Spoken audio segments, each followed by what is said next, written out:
Nah, mari saudaraku kita akan melihat di dalam 2 Korintus 19 ayat yang ke-9. Ya. Tetapi jawab Tuhan kepadaku, cukuplah kasih karuniaku bagimu, sebab justru dalam kelemahanlah, dikatakan apa? Sempurna, katakan amin. Ini firman Tuhan keren banget Bapak Ibu. Ada nggak sih firman Tuhan yang sama dengan nilainya dengan yang baru saja kita baca? Dikatakan apa saudara? Cukuplah kasih karuniaku bagimu, sebab justru dalam kelemahanlah kuasaku menjadi sempurna. Saudara, ini adalah permohonan Rasul Paulus kepada Allah ketika dia mendapati dirinya bahwa ada begitu banyak kelemahan-kelemahan yang ia miliki.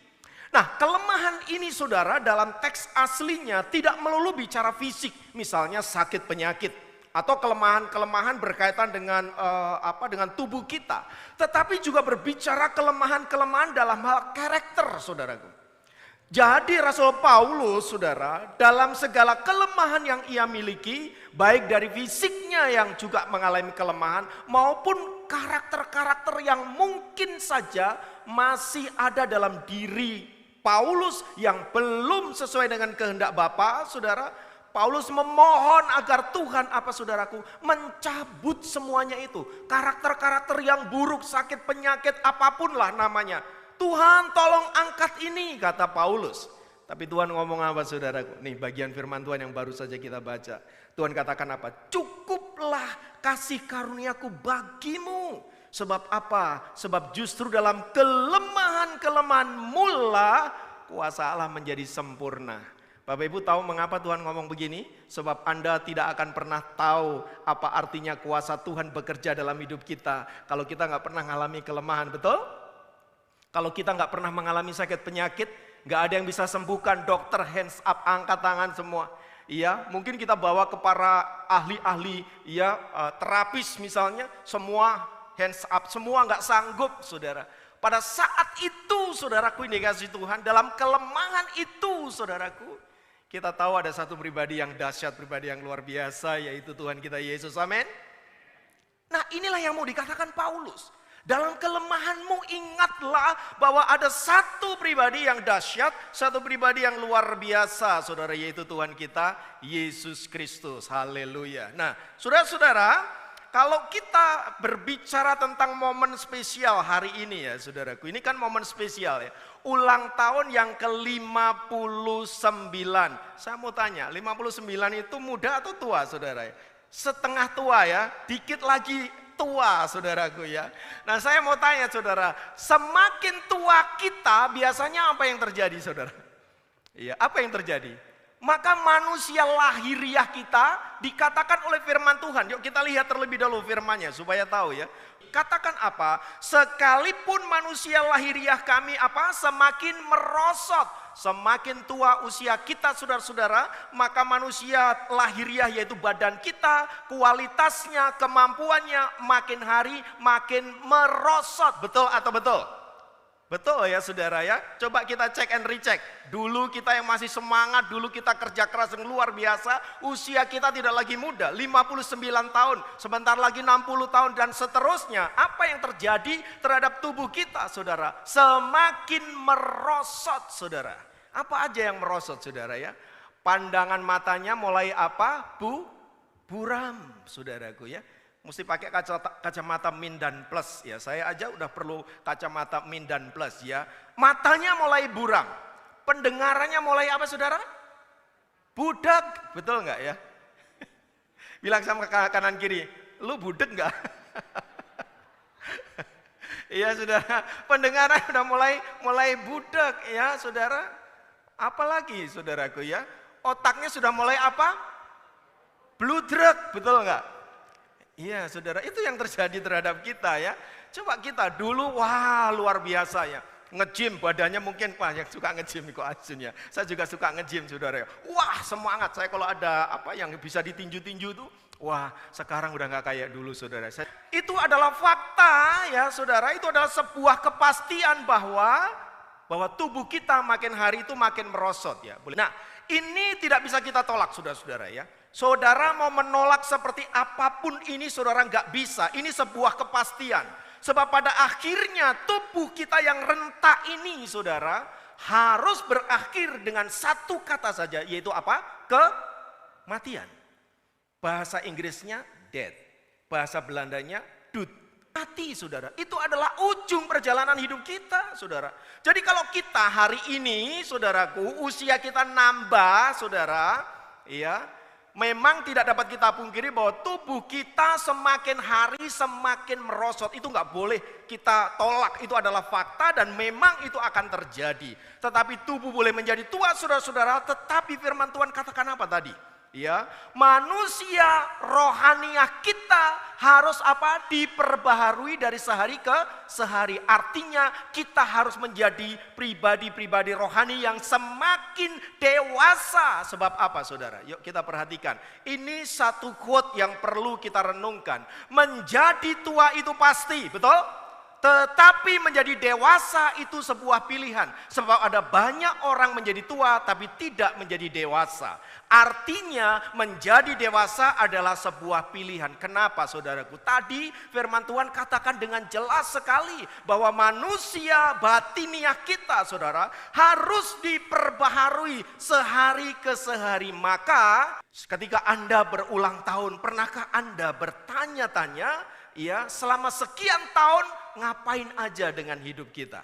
Saudara, saya mau tanya, kalau kita ulang tahun sebenarnya usia kita nambah atau berkurang saudara? Yang setuju berkurang siapa? Boleh angkat tangan? Wah, cuma sedikit. Yang setuju nambah? Oh, enggak ada ya, berarti yang lain bukan manusia ini.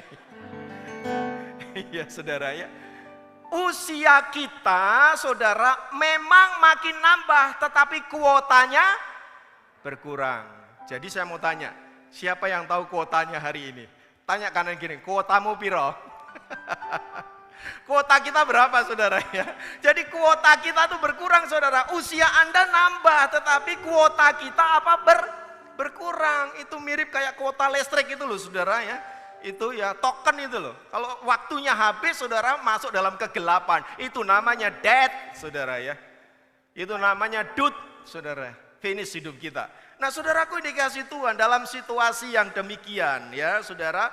Ketika kita berulang tahun, saya mau mengajak untuk kita apa? Merenung yuk. Merenung akan apa? Ada 3 hal penting yang saya ingin bagi. Dan ini perlu Bapak Ibu catat sekalian. Ini perlu gereja ini catat dan kita semua catat. 3 hal penting apa? Yang pertama Bapak Ibu ingat. Ada 3 hal yang tidak bisa kembali dalam hidup kita.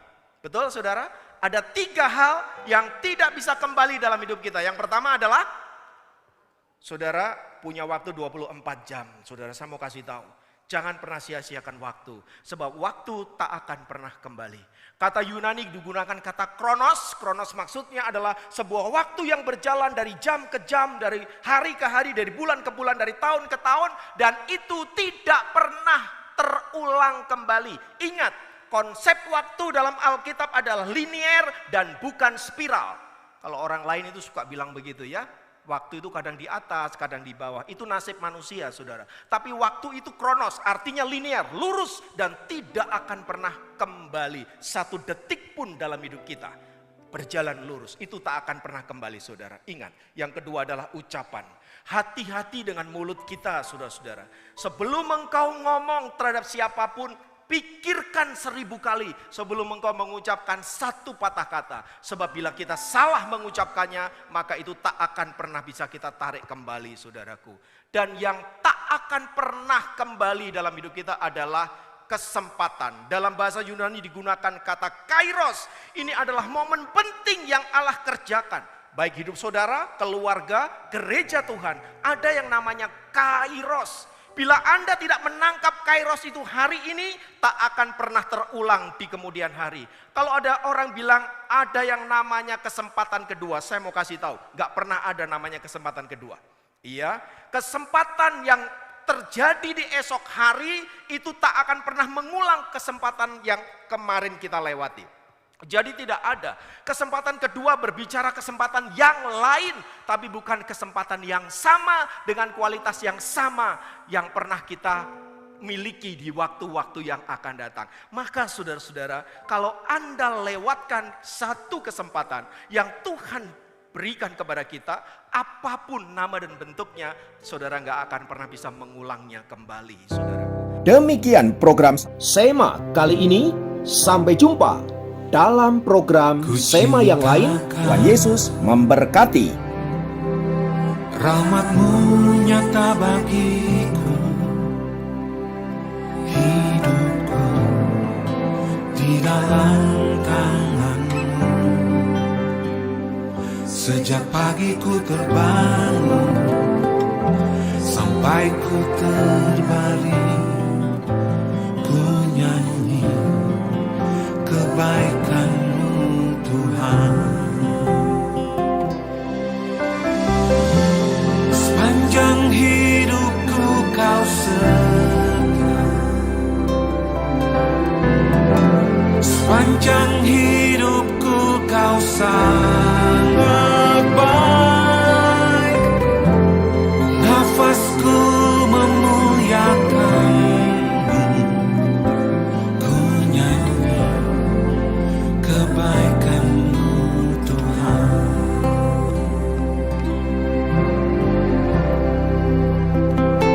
Suara-Mu tuntunku lewati api, dalam gelap Kau ada bagiku. Ku tahu sungguh Kau Bapa-Ku dan sahabatku. Ku saksikan kebaikan-Mu Tuhan. Sepanjang hidupku Kau setia, sepanjang hidupku Kau sangat baik.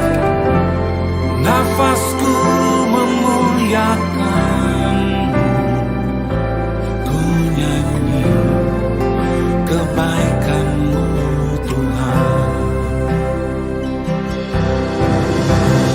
Kebaikan-Mu Tuhan berkati hidupku.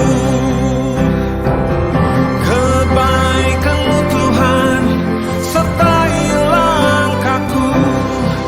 Aku berserah datang menyembah, hidupku bagi-Mu. Kebaikan-Mu Tuhan berkati hidupku. Kebaikan-Mu Tuhan berkati hidupku. Kebaikan-Mu Tuhan sertai langkahku. Aku berserah datang menyembah, hidupku bagi-Mu. Kebaikan-Mu Tuhan berkati hidupku. Sepanjang hidupku Kau setia, sepanjang hidupku Kau sangat baik. Nafasku memuliakan-Mu, ku nyanyi kebaikan-Mu Tuhan. Ku nyanyi kebaikan